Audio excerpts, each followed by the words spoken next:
Morning, children. So let us continue with civics in today's class. So I think in previous classes we have studied about constitution and features of constitution, salient features of constitution, part one and part two. So in today's lesson, we'll start with another important topic called elections. So this is the fourth chapter in your syllabus. So, according to your syllabus, I'll be dealing with the chapter here. So, let us proceed into the chapter. So, before entering into the chapter, let us try to understand what is the meaning of elections. Okay. So, what does these elections mean actually? I know how they are important to a democratic country like India. So, that we will see now. See, democracy is a form of government in which people have a say in who should hold power and how the power should be used. So if you want to know the meaning of elections, so elections generally, so in democratic form of governments, so that means where people elect their own governments. So it's not like earlier days like kings and all where the kings are the rulers. But later under British rule, when India has proceeded to adapt a democracy through its constitution, so generally in democracy, the governments will be formed by people. So that is, people have a say in who should hold the power. So the power to rule people is generally given by people itself. So that is the beauty of democracy. Also, how the power should be used. So this is also given through the elections conducted. So elections, to understand elections and its meaning, you have to understand first meaning of these elections. So to understand the meaning of elections, you have to know where these elections get generally, where elections are conducted really. So here, in democratic form of governments, elections are conducted generally. So even there are elections in other kinds of governments and all dictatorial or what you call not dictatorial in other kinds of governments like communist and all, but let us not go into that. As per our constitution, democracy was adapted. So in democracy, we see elections. So how these elections help in maintaining of democracy? See, democracy is a form of government where people have a say in who should hold power. So who should hold power and how that power should be used. These two are the important things for a democratic government or a democratic country. In a democratic country, people will have a say. That means people will decide who has to rule them and how they have to use the power to rule them. So, in a democracy, citizens choose or elect their representatives either directly or indirectly to run the country. So, here to make this democracy happen, to allow people to give power to somebody to rule them, or to make people give the power and make the rulers to understand how the power should be used. All such things is given through elections. So to maintain democracy or to make democracy functional, the source or medium is elections. So people will go for elections for, or people will have a tool called elections to operate this democracy. Or democracy can be operated in a well-mannered way by elections. So here we'll see the definition.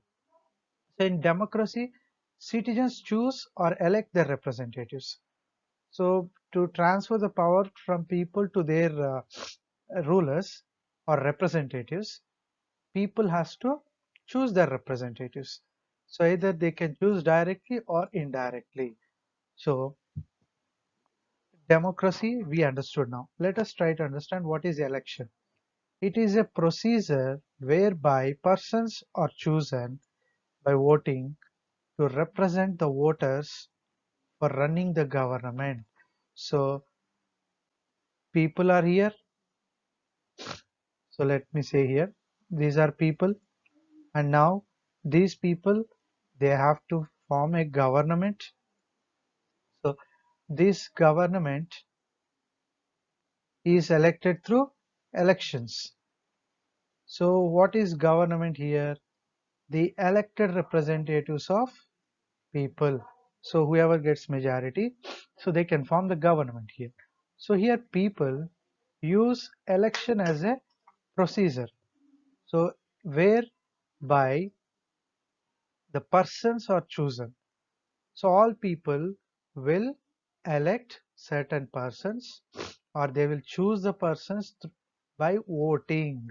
That means majority people they will try to decide their persons who can represent them for running the government.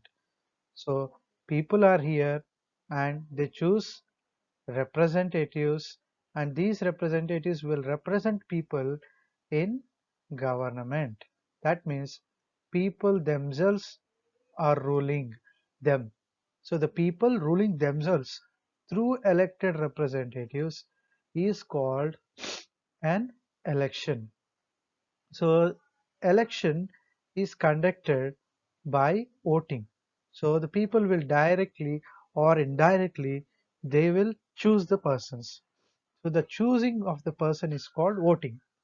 And generally there is a contest between different candidates for the same position. So when there is a position for representing people, many candidates will contest and people will vote for the candidates who are contesting. Thus, in elections, there are winners and losers. So, in elections, there will be representative positions, and these representative positions are voted, and many people will try to participate for these representative positions, and they are called contestants or candidates, and people will select their favorite candidate or their favorite contestant. So finally, after the voting process is finished, as whoever gets majority voting from people, they'll become winners, and who lost the majority, they'll become losers. So in modern societies, elections are fought on party lines. So in modern societies, how elections are conducted based on party lines. That means a political party will be there. They will be they'll be providing the candidates for contesting. So suppose there are four representative positions. A particular political party will give a candidate who will, it will provide a candidate. So on all the four positions. Now another political party will be there, and this political party also will give candidates for all the positions. For example, I said four, and these four positions will be having candidates. These candidates represent that particular political party. So a political party is a group of people holding similar views or beliefs. So this political party, which we are talking about, in its definition, consists of people who believe in who has common set of beliefs. So you take one political party and another political party. These two political parties will have these two political parties may have different set of beliefs, and the candidates who are contesting from these political parties have to abide the belief system of that party. So political party is a group of people holding similar views or beliefs. This party will have certain beliefs and this party will have certain beliefs. Candidates who are coming from this party must be representing these beliefs.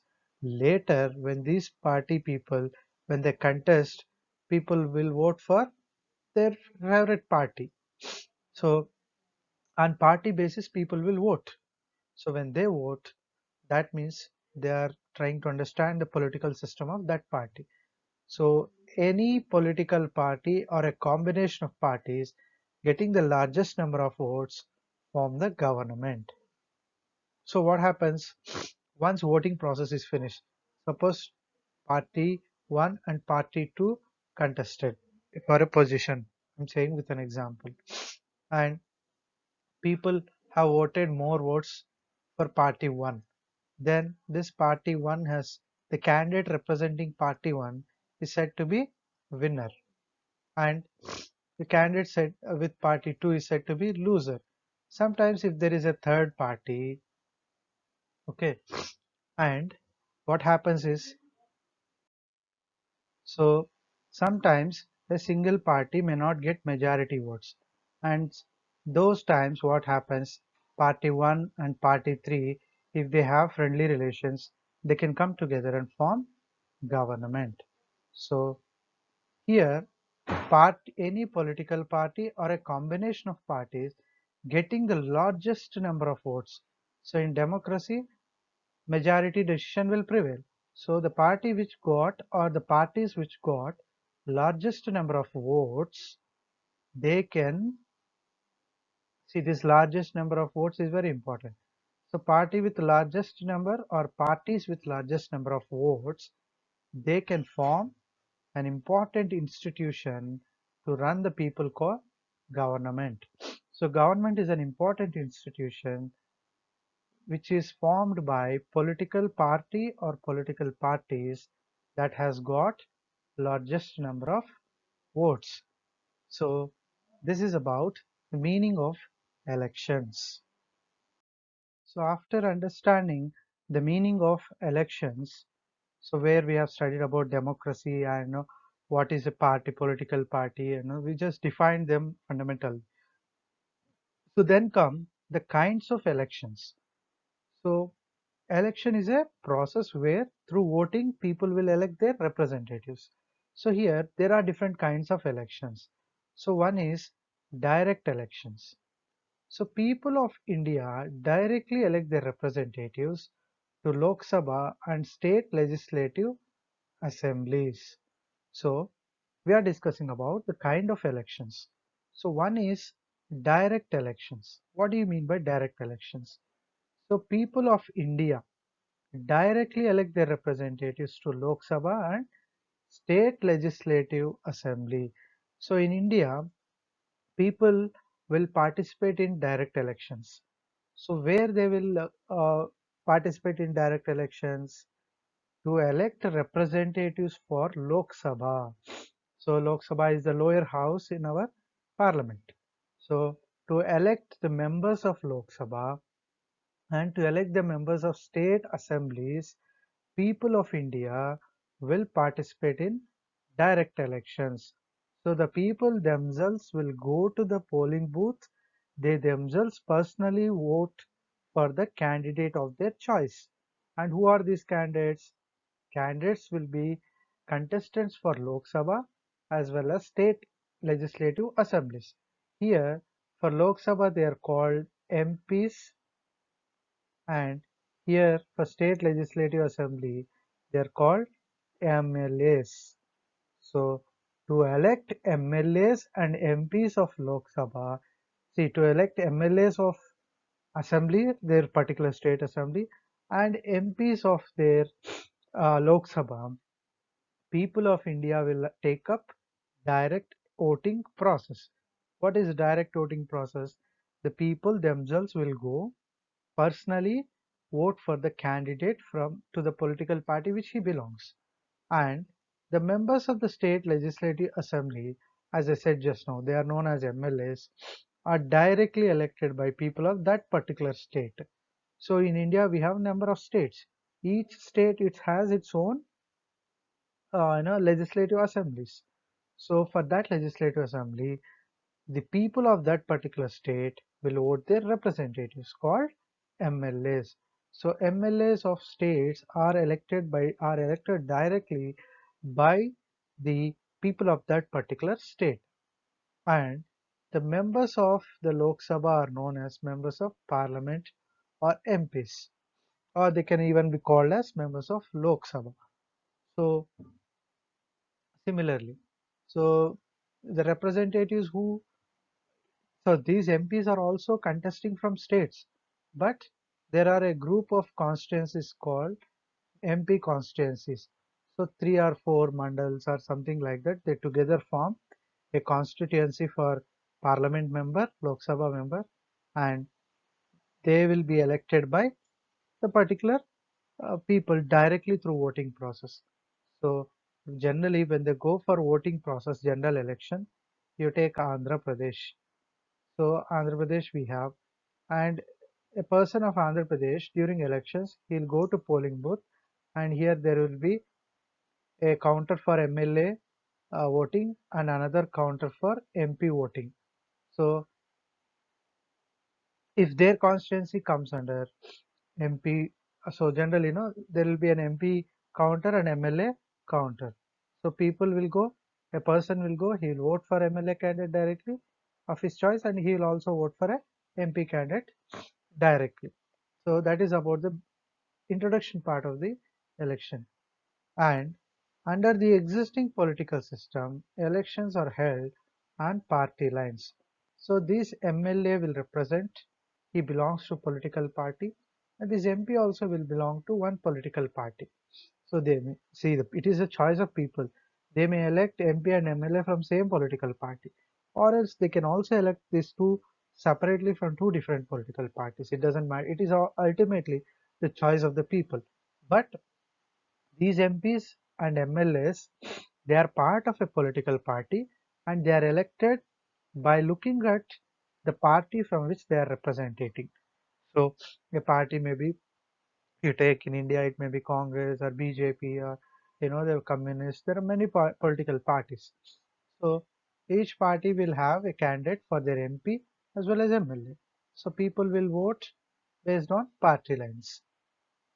So the party or a combination of parties having largest number of legislators elect the leader from amongst themselves, who is made the chief minister or the prime minister. So once this voting is finished, you take this is a state. Okay.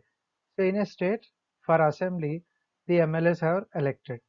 Now, whichever party has got majority MLAs, these MLAs will again elect the leader, and this leader will be acting as chief minister.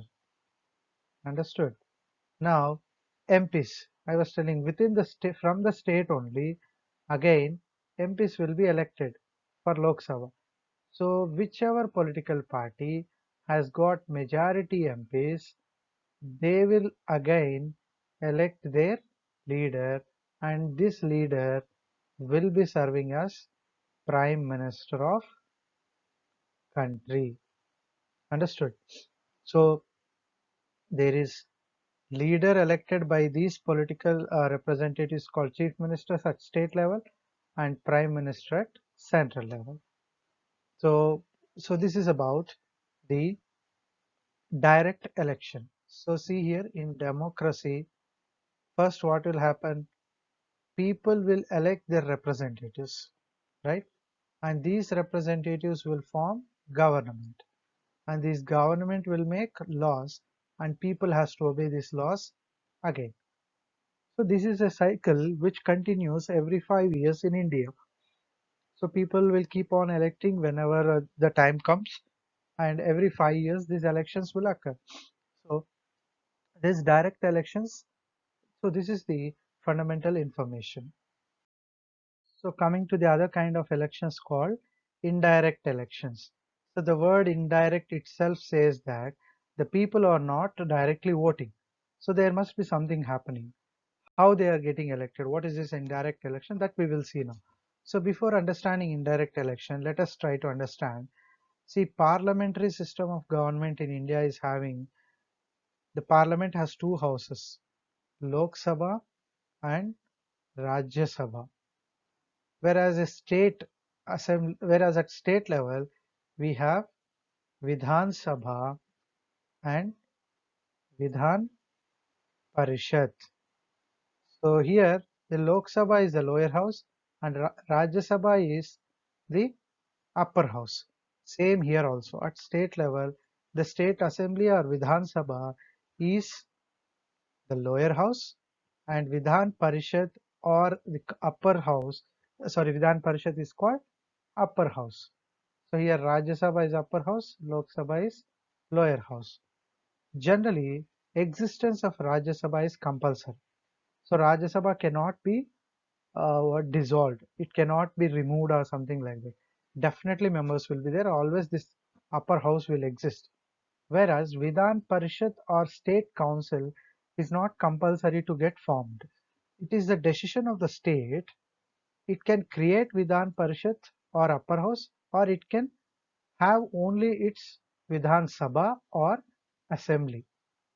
Okay, having assembly is compulsory for a state as per constitution, but having Vidhan Parishad or the upper house is not compulsory. Whereas here upper house Rajya Sabha is compulsory as per constitution because Rajya Sabha gets MPs which represent states at central level. So here India has two types of legislatures both at union and state level. So at union level Lok Sabha and Rajya Sabha. At the state level, only some states have second house called Vidhan Parishad. So only some states they'll create this upper house called Vidhan Parishad. Now let me tell you why I'm explaining about these upper houses. Okay, so these upper houses at state level and union level, they are the houses or they are the legislative bodies which gets members indirectly elected. So at the union level, the upper house is known as Rajya Sabha, which is a permanent house. That means it cannot be dissolved like Lok Sabha. For Lok Sabha, every 5 years, elections occur and there will be new members coming and maybe new members, I mean old members getting re-elected. Something will happen. But every 5 years, the Lok Sabha get dissolved, whereas Rajya Sabha will never get dissolved. So the members will be coming and going after every two and the term of a member will be 6 years, and every 2.5 years, few members will retire. So this house will exist permanently, whereas the lower houses at union level, at state level, they get re-elected every 5 years. So the election to both houses at state and union level is indirect. So here the election to Rajya Sabha and election to Vidhan Parishad, if at all it exists in that state, the election to these two houses is always indirect. That means people will not go and directly give their vote.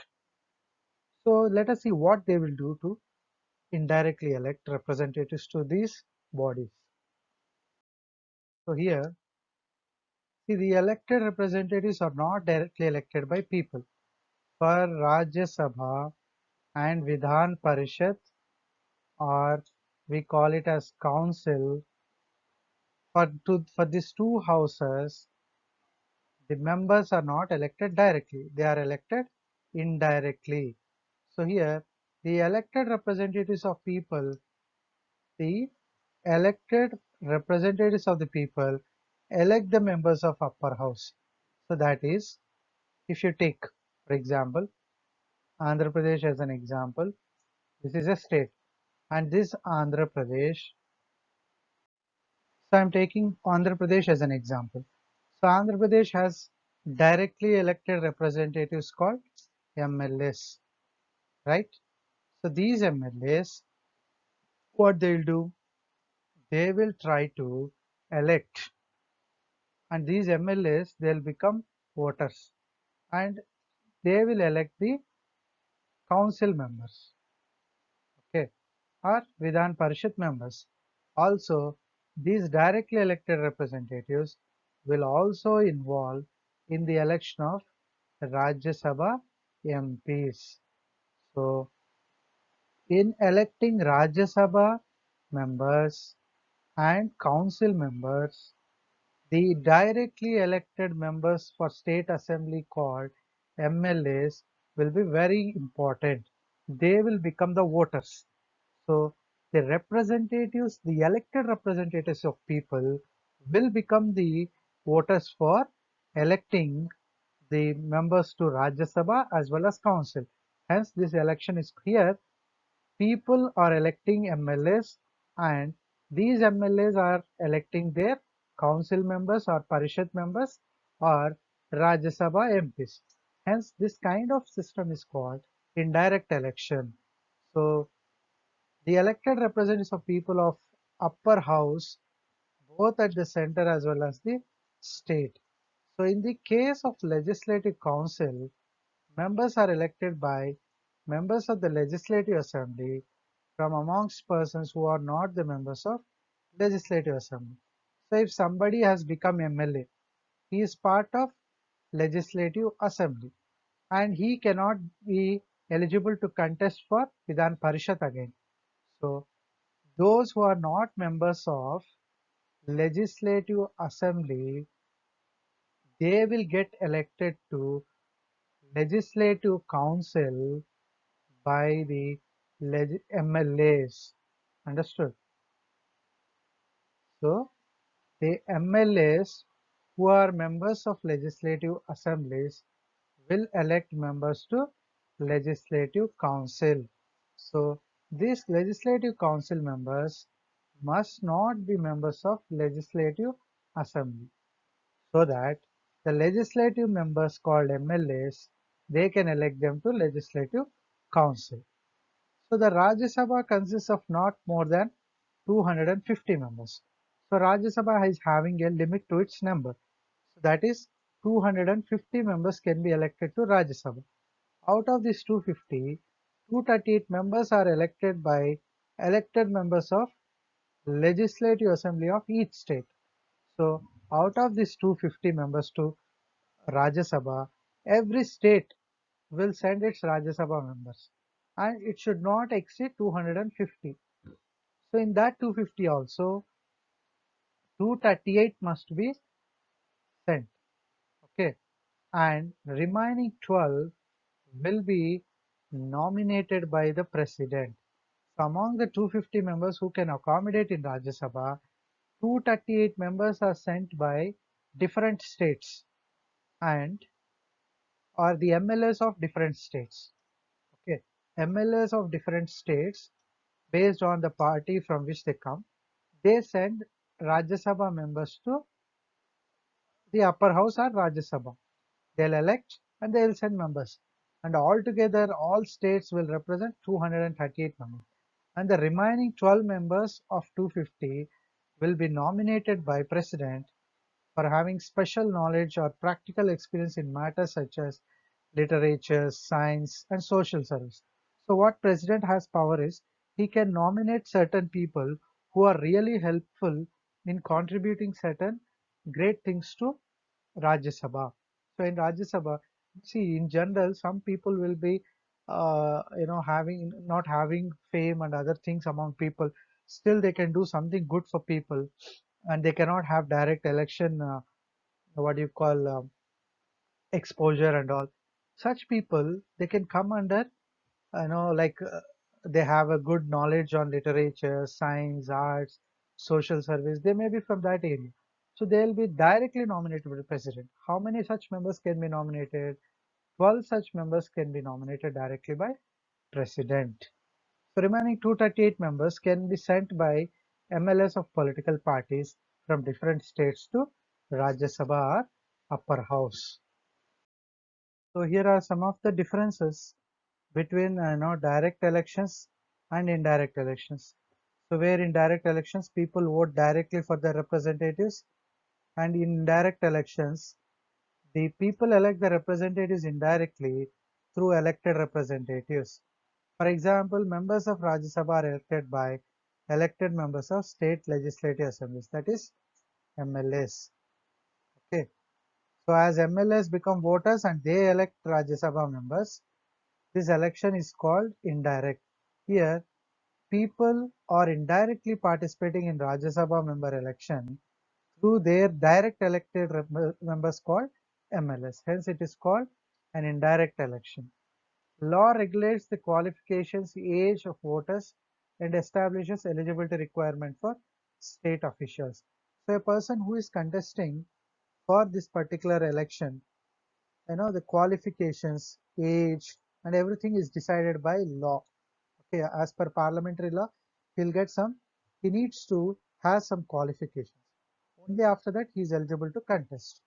Whereas in indirect elections, all elected representatives are treated as par. That means having being elected as a state assembly elected member or state assembly legislator itself becomes a qualification. So there is no again further qualification. Suppose if a member has to vote for electing Rajya Sabha member, he must be MLA, that's all. There is no again further qualification to have not to get for electing a member of our Rajya Sabha. So all elected representatives are treated at par. There are no further qualifications. So what happens is there is no further qualifications required specifically. So the MLS are the voters here. So these voters, they will go and vote for the members. And here a person who is contesting as a Vidhan Parishad or Rajya Sabha member, he needs certain qualifications. Understood? It is more or less similar to a person who is contesting for direct election.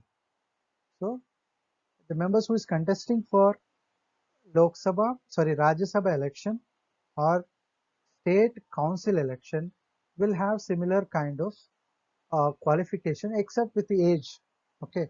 So with regard to age, the Rajya Sabha member will have certain differences, but with certain qualifications similar to that of directly elected representatives. Same kind of qualifications will also be there for a person who is contesting indirect election.